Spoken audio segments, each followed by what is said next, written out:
Now, I don't like to talk about myself too much. I'd rather talk about other people. I'm going to talk a little bit about my own experience during this foul weather here, but I do want it in the context of, look, it was uncomfortable. I'm talking about my family and I who live here, had our difficulties, certainly uncomfortable, maybe some danger. But compared with other people, we were mightily blessed, and we know it because we have resources that most other people don't have.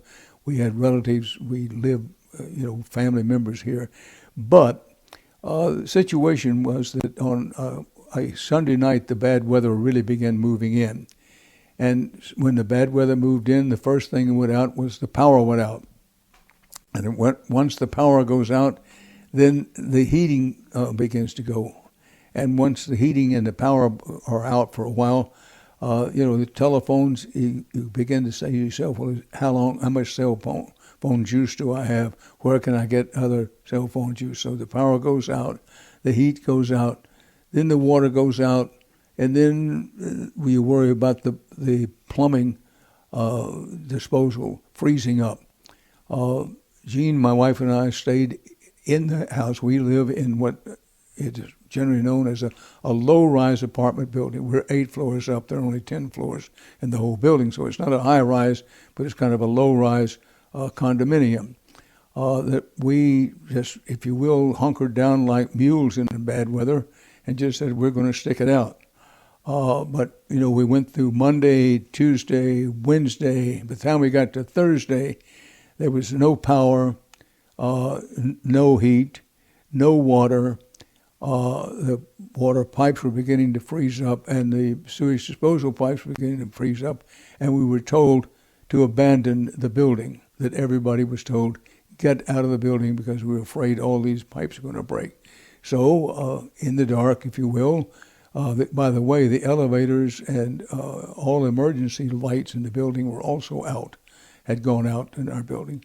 So we made our way down 8 flights of stairs to get out of the building and to go stay with a daughter of mine who lives here. So that was our personal experience. And it was uncomfortable to say the least.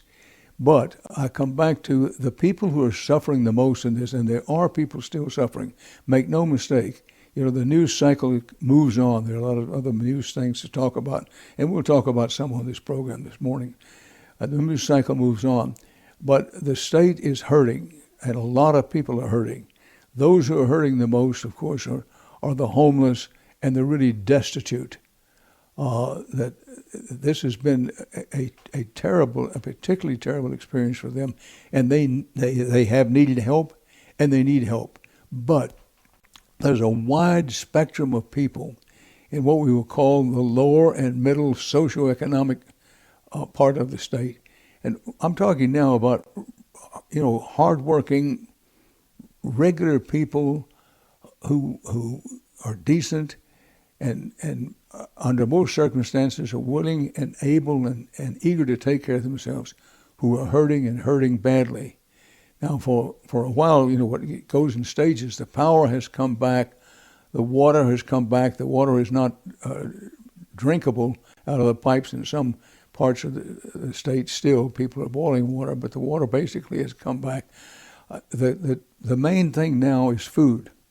The food distribution system was disrupted by all this.